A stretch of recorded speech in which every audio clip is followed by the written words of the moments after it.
The flash of cameras nearly blinded me as I stepped onto the runway for my final bow. 6 months of sleepless nights, countless cups of coffee, and enough anxiety to fill Madison Square Garden had led to this moment. As the applause thundered through the venue, I couldn't help but smile, knowing somewhere out there, my ex-husband Lucas was probably choking on his morning coffee. I'm Freya, and 3 years ago I lost everything. Well, Lucas took everything, if we're being precise. Now I was standing at New York Fashion Week, watching the fashion elite give me a standing ovation for my debut collection. Freya, this is incredible. Rachel, my best friend and head of PR, rushed backstage to hug me. The buyers from Bergdorf's are practically fighting each other to place orders. I grinned, accepting a glass of champagne from a passing waiter. Please tell me someone recorded their reaction to the closing piece. The red dress? Girl, I think Anna Wintour actually smiled. The backstage area buzzed with activity, models changing, photographers snapping last-minute shots, and assistants scurrying around with clipboards. I took a moment to lean against a makeup station, letting it all sink in. Remember when you were sleeping on my couch? Rachel asked softly, squeezing my hand. Look at you now. Yeah, funny how life works out when your husband doesn't empty your joint account and run off with a model half his age. I took another sip of champagne, the bubbles matching the effervescent feeling in my chest. Ms. Holland, a young assistant appeared at my elbow. Cynthia Black would like a word. My heart skipped. Cynthia Black, the fashion director who'd given me my second chance, wanted to see me.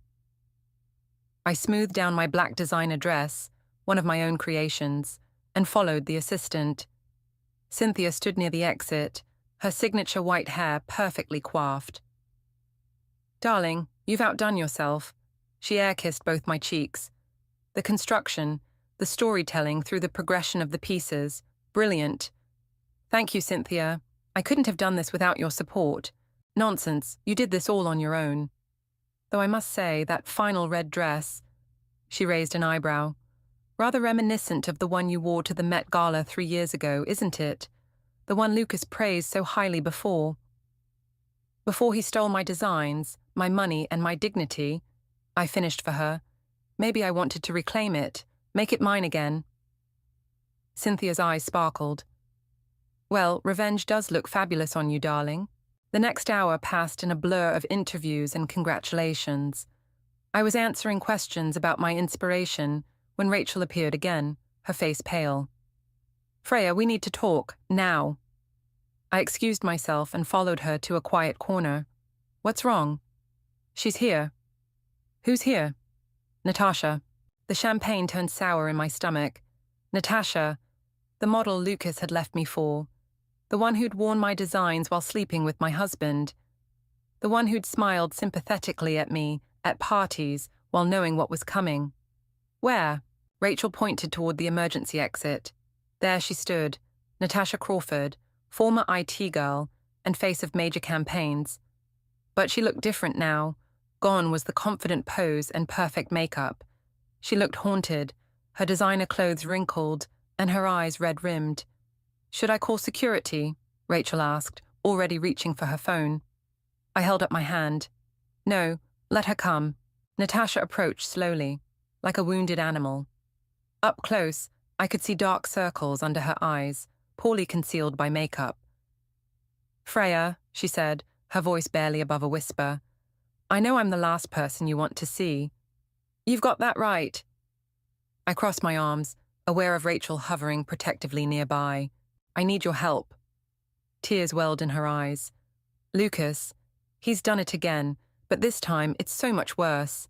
I'm in trouble, real trouble, and you're the only one who might understand. I laughed, but there was no humor in it. Understand? You want me to understand? You helped him destroy my life. And now he's destroyed mine too. She grabbed my arm desperately. Please, Freya, I have nowhere else to go. The FBI is involved and The FBI? Rachel interrupted, stepping closer. Natasha nodded, fumbling in her designer bag. She pulled out a crumpled envelope and thrust it at me. Everything's in here. What he did to you, to me, to others. Please, just look at it. After that, if you still want me to leave, I will. I stared at the envelope, my heart pounding. 3 years of rebuilding my life, of pushing past the pain and humiliation. And now this?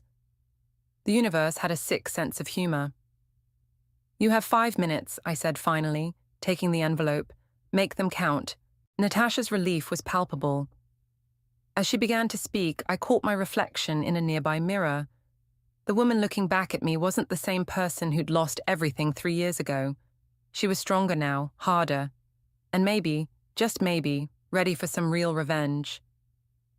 We should do this somewhere more private, I said, glancing around the bustling backstage area.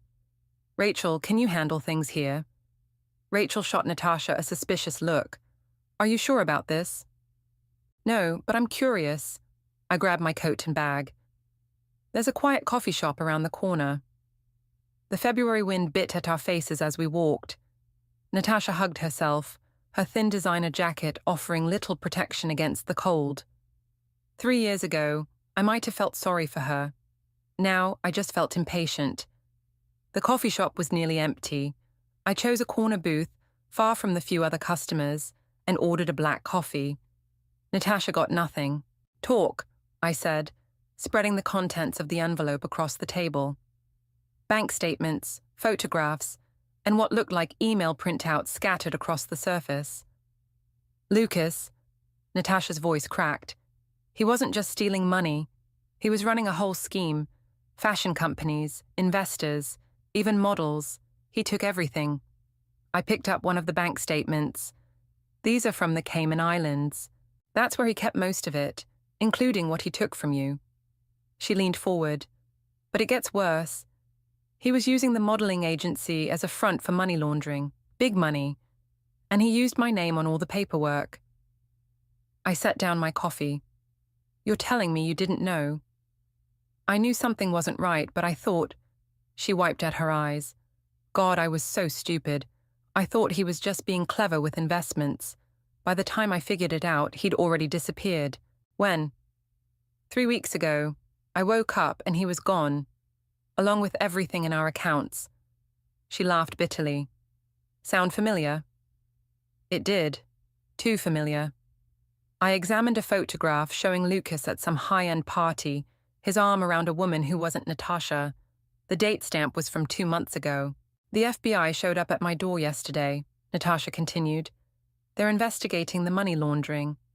My name is all over everything, Freya. I'm looking at serious prison time unless I can prove it was all Lucas. And how exactly am I supposed to help with that? Because you know how he works. You saw the signs before anyone else did, and... She pulled out another document from her bag. Because he's still using your old designs. My hands shook as I looked at the paper. Sketches, my sketches, with recent dates. Designs I'd created years ago, now being sold under a different label. Where did you get these? His laptop. He left it behind when he ran. I think he was in a hurry. Natasha's eyes gleamed.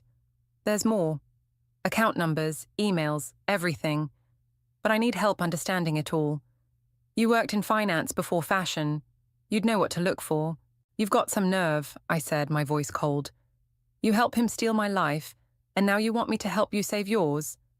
I know how it sounds. Tears rolled down her cheeks. I was young and stupid. He told me you were the one stealing from him, that you were trying to ruin his career. I believed him because I wanted to believe him, because he made me feel special, like he made me feel special. I gathered the papers, stuffing them back into the envelope. You know what the worst part was? Not the money, not even the designs.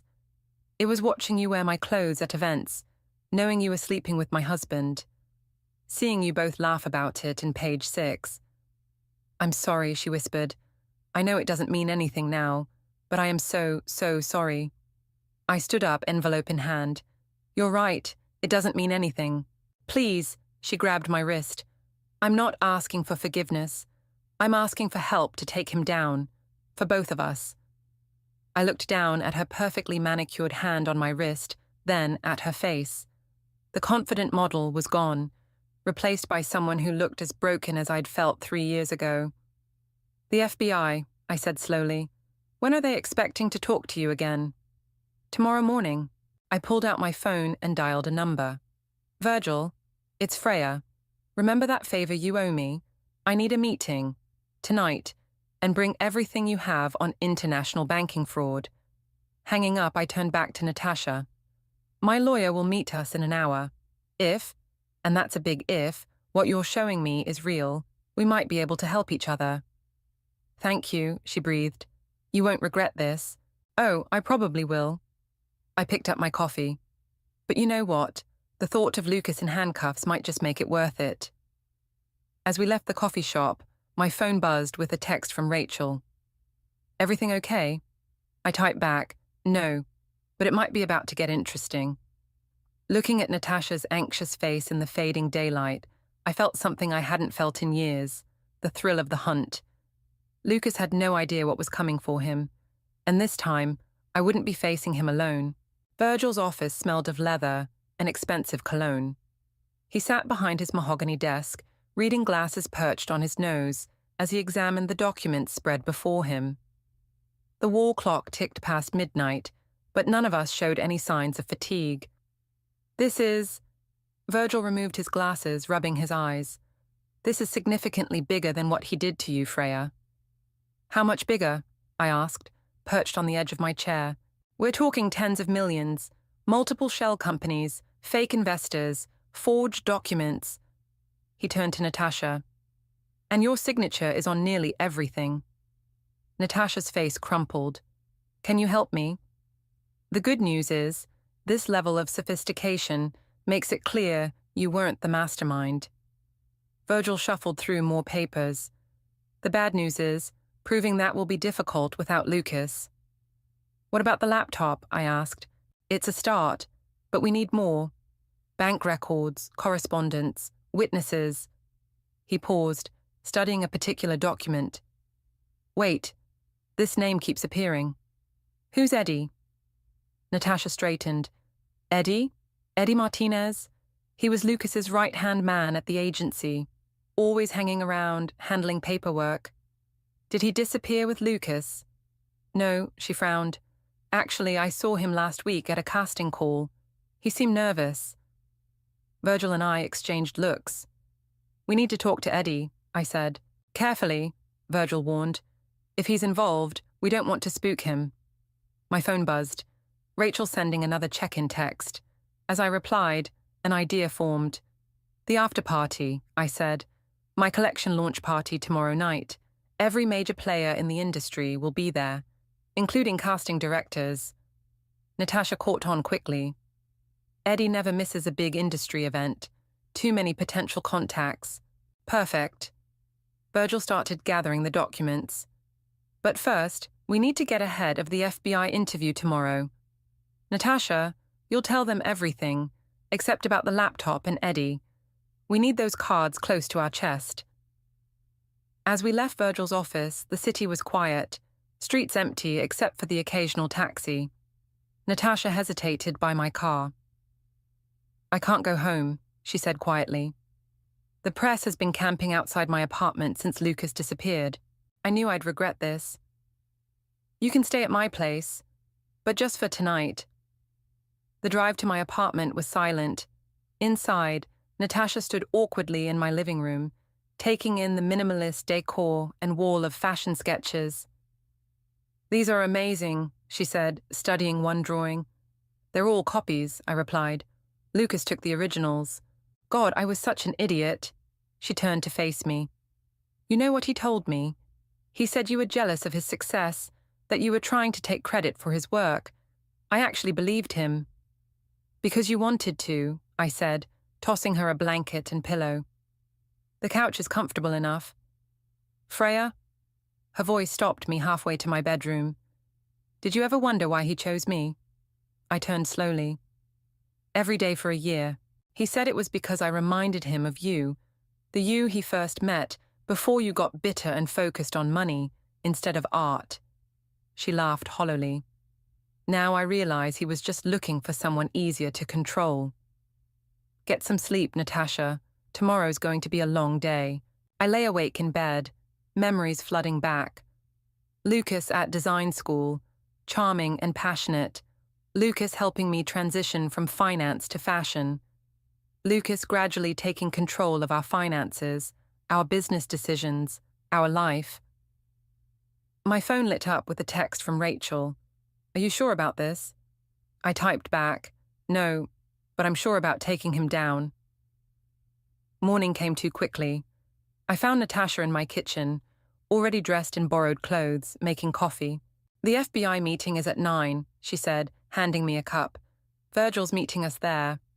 "And tonight," I said, "we find Eddie. What if he runs? Then we'll know he's hiding something." I sipped the coffee.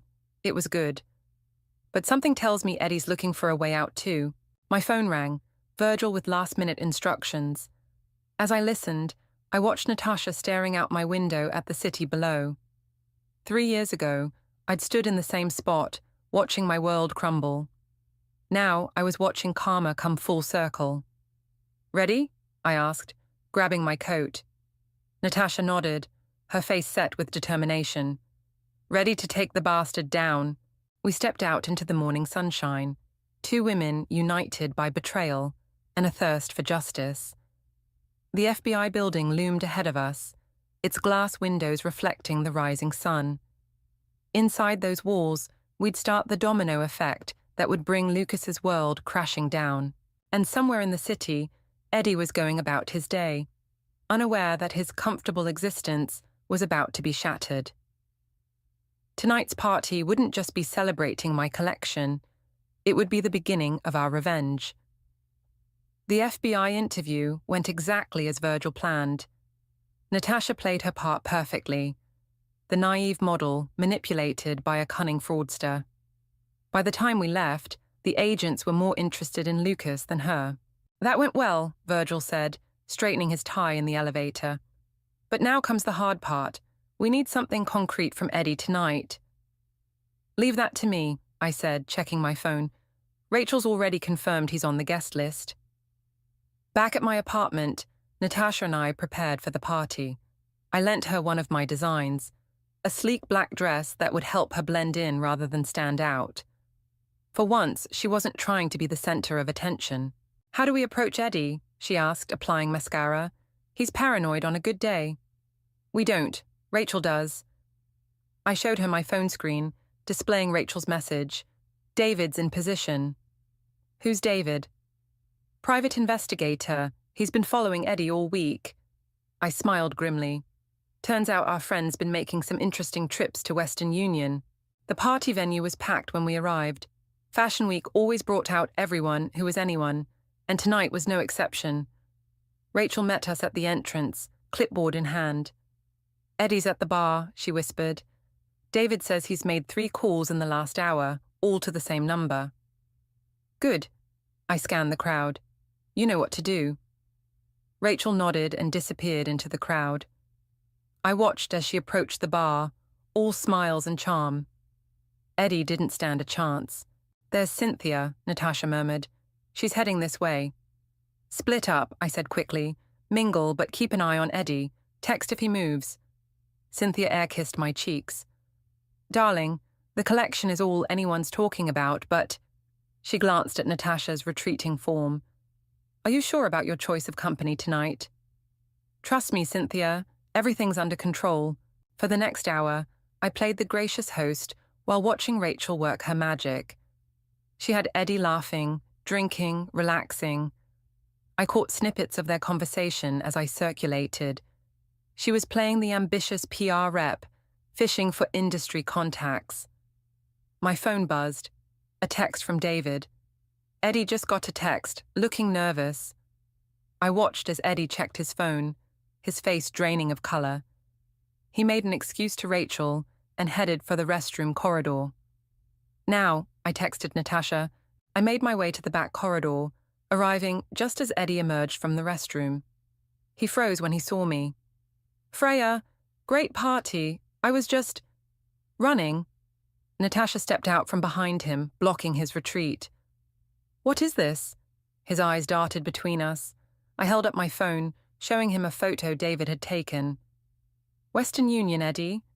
That's amateur. Lucas taught you better than that." "I don't know what you're talking about." But his voice shook. "Really? So these transfers to Panama, aren't you moving Lucas's money?" "Or maybe," Natasha added, "they're your cut, the price of keeping quiet?" Eddie's facade cracked. "You don't understand. He'll kill me if I talk." "He'll kill you anyway," I said softly. "You know too much. Just like I did, just like Natasha did. We're all loose ends to him." "The FBI is already investigating," Natasha pressed. "They'll find everything eventually. But if you help us now—" "I can't." Eddie tried to push past us, but I grabbed his arm.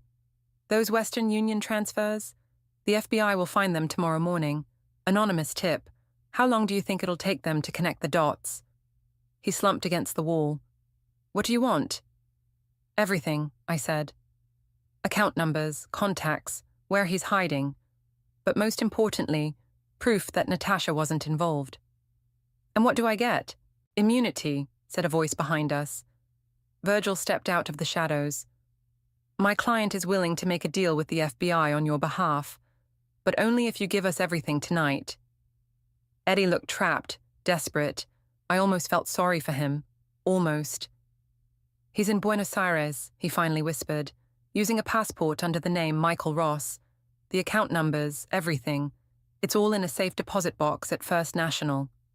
"Key?" I demanded. Hands shaking, he pulled a key from his wallet. "Box 247. But there's something else you should know." He looked at me. "Those designs he stole from you, he sold them, all of them, to manufacturers in Asia." My stomach dropped. "When?" "Last week. The papers are in the box, too. I'm sorry, Freya. I really am."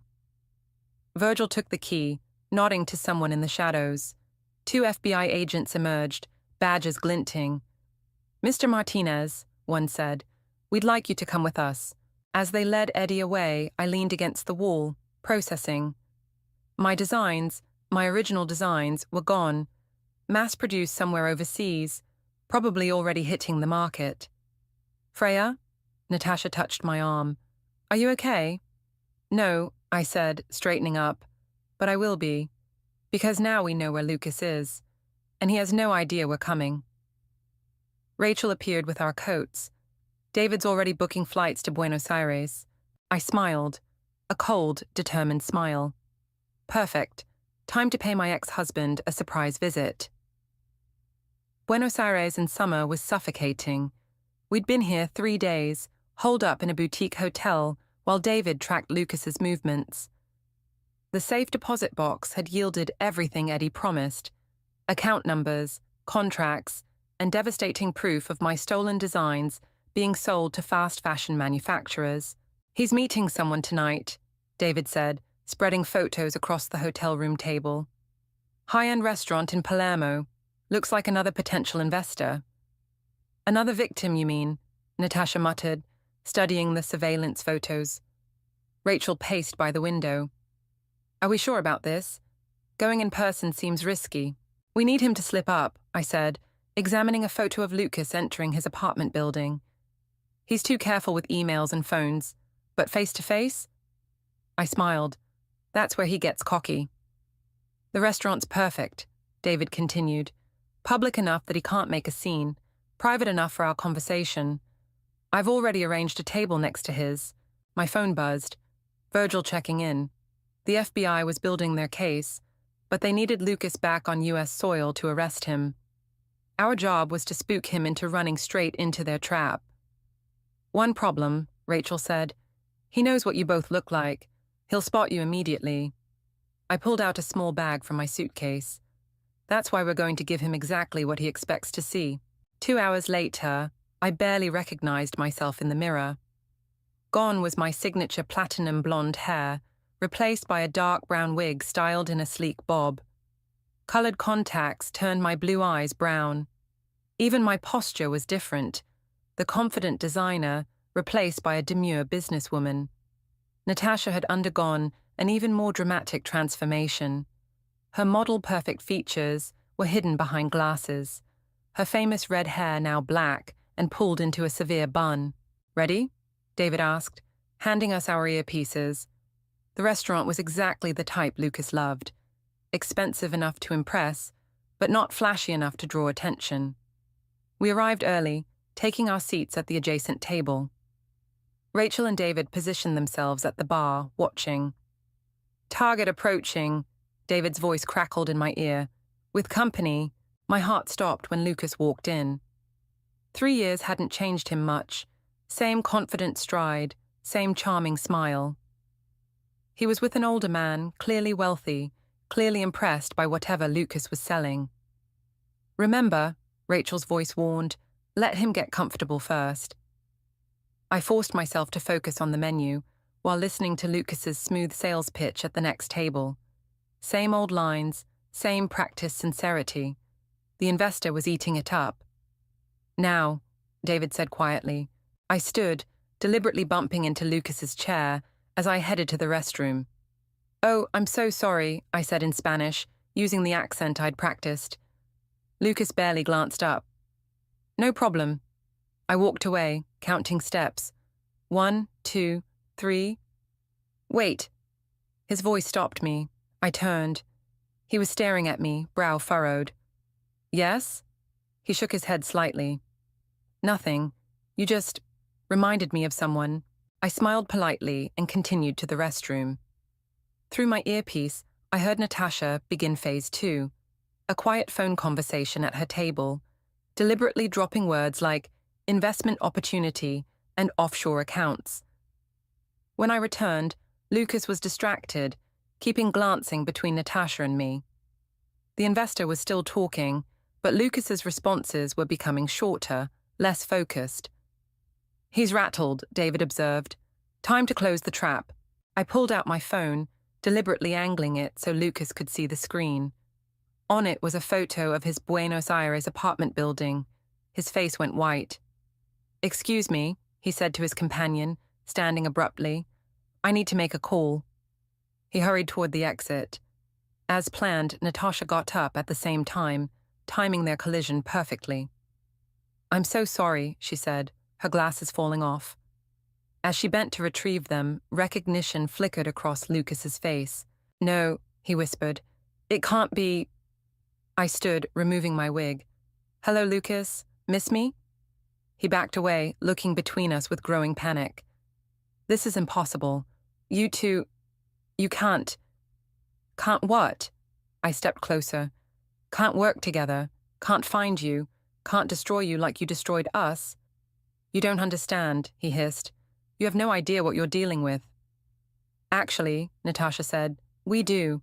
Eddie was very helpful. The color drained from his face.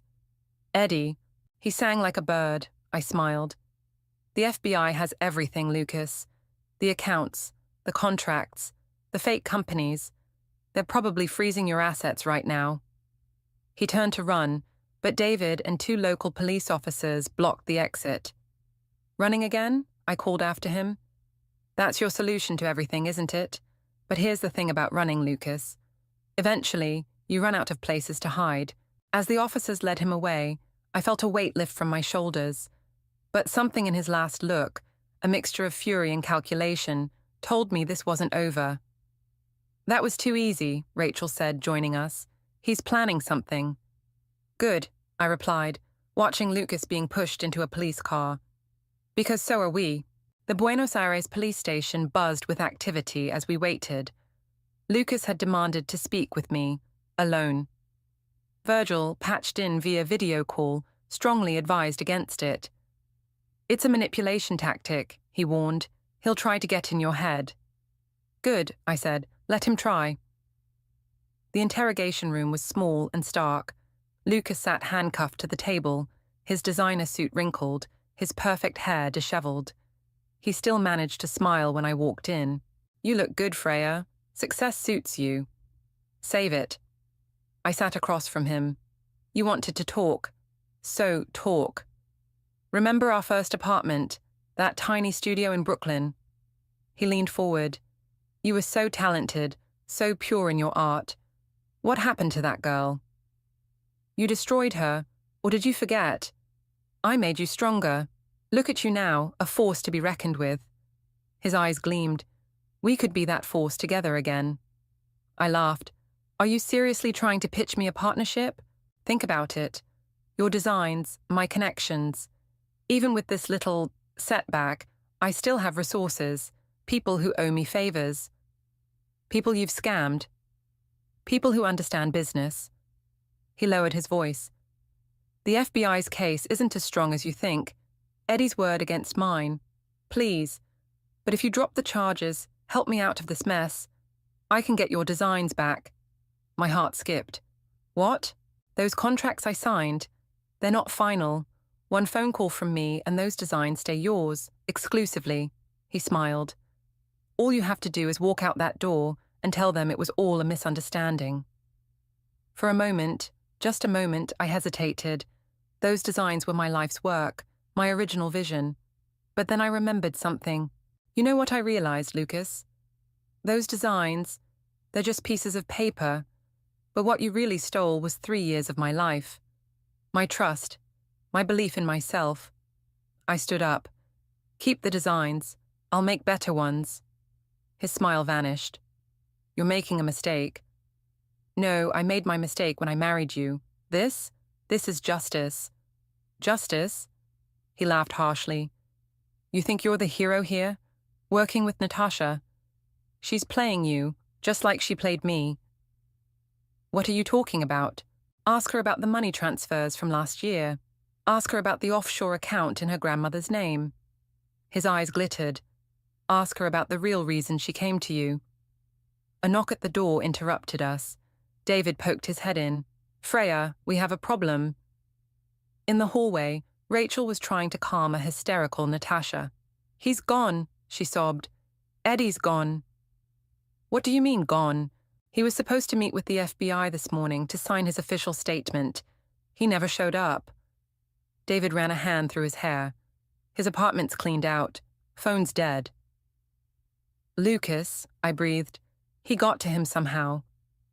That's not all, Rachel said quietly. The safe deposit box documents. The copies we made. They're missing from the hotel safe. My mind raced. Had Lucas planned this? Was this why he seemed so confident?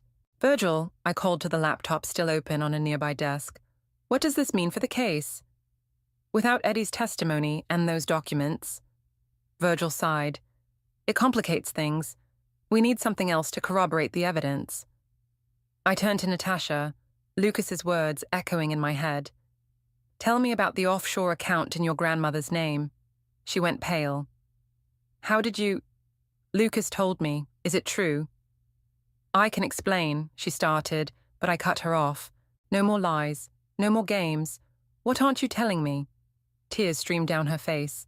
The account. It was my safety net. Lucas set it up last year, said it was insurance in case things went wrong. I didn't know where the money came from, I swear. How much? 2 million. Rachel gasped. David swore under his breath. So you came to me, not because you needed help, but because you needed cover, I said coldly. Someone to legitimize your story to the FBI. No, I mean, yes, at first, but then I saw how he'd hurt you too, how many others he'd destroyed. She grabbed my arm. Please, you have to believe me. I want him taken down as much as you do. I shook her off, my mind already racing ahead. David, can you trace Eddie? Maybe. He's not as careful as Lucas. Do it. Rachel, get Virgil everything we have on Natasha's grandmother's account. And you, I turned to Natasha, are going to tell me everything.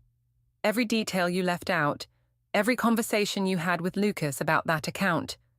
Because right now, it might be the only card we have left to play.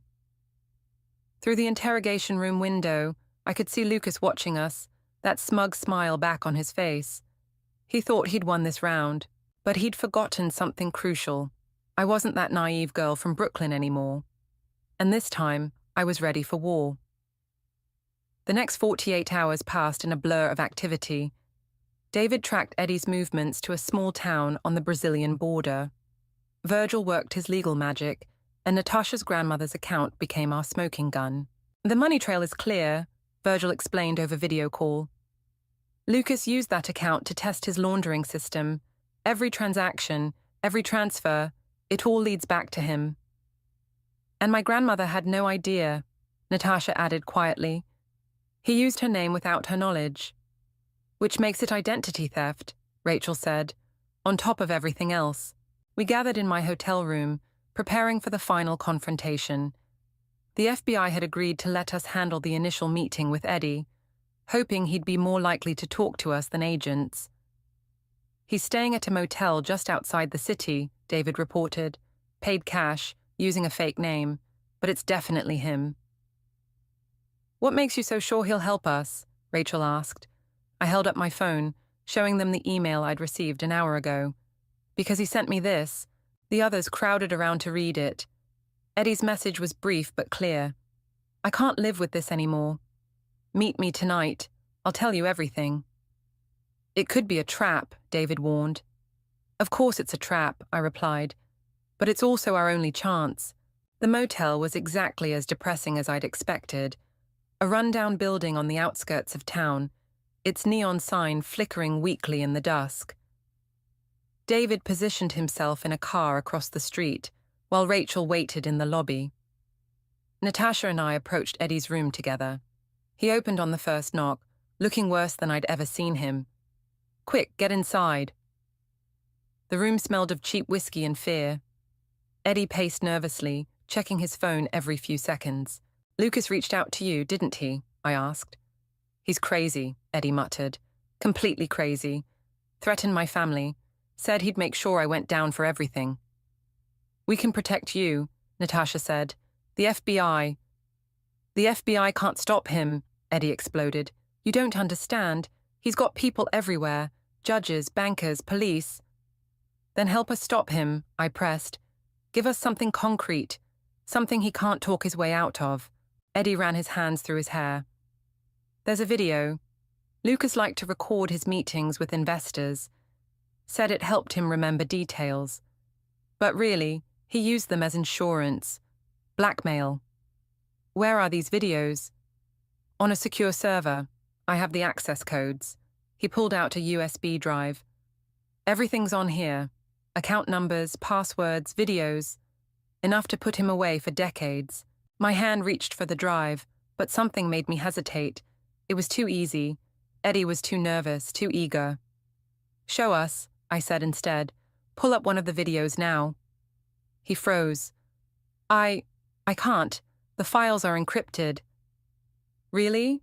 I pulled out my phone, dialing. David now. The door burst open. David entered, followed by 2 FBI agents who'd been waiting nearby. Eddie's face crumpled. He said you'd do this, he whispered. Said you wouldn't trust me. The USB is fake, I said to the agents. Lucas put him up to this, probably hoping we'd take it straight to the FBI, discredit our whole case with false evidence. Eddie slumped onto the bed, defeated. He has my sister. Said he'd hurt her if I didn't help him. Your sister is fine, David said, checking his phone. Our people found her an hour ago. She's safe. Tears rolled down Eddie's cheeks. I'm sorry. I'm so sorry. Tell us the truth, I said softly. All of it. No more games. And he did. For the next hour, Eddie laid out everything. The real server locations, the actual evidence, the names of Lucas's conspirators. The FBI agents recorded every word. One last thing, Eddie said finally. Lucas isn't planning to stay in custody. He's got an escape planned for the transfer to the airport tomorrow. Someone on the inside. My phone rang. Rachel. Freya, Lucas is gone. He just walked out of the police station. Some paperwork mix-up with his release. I met Natasha's eyes. We'd been played again. He's running, she said. No, I replied, a sudden clarity washing over me. He's not running. He's heading for the servers. Eddie just told us where they are. He knows we'll send the FBI there. So where's he really going? I thought about Lucas, about how he thought, how he planned. The fashion show, the one in Sao Paulo tomorrow, it's where he's planning to sell my designs. How can you be sure? Because he wants me to know I've lost. He wants to hurt me one last time. I turned to the FBI agents. How fast can we get to Sao Paulo? One agent was already on his phone. We can have a team there in 3 hours. Good. I grabbed my bag. Because this time, Lucas isn't just going to face justice, he's going to face me. As we rushed to the waiting cars, I felt strangely calm. The end was coming, one way or another, and this time, I'd make sure Lucas had nowhere left to run. The Sao Paulo Fashion Week venue buzzed with pre-show energy. Backstage, models rushed between racks of clothing, my stolen designs, now branded with another label. Lucas had to be here somewhere. Security's in position, David murmured through my earpiece. All exits covered.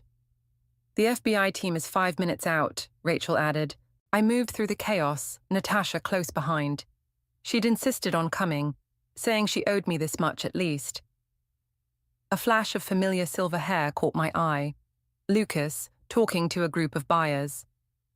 Ladies and gentlemen, he was saying, these designs represent a bold new direction. Funny, I called out, loud enough to turn heads. They look like my old direction to me. Lucas spun around. For a split second, genuine shock crossed his face before his smooth mask slipped back into place. Freya, I was hoping you'd come. He smiled at the confused buyers. My ex-wife, and still my greatest inspiration. Save it.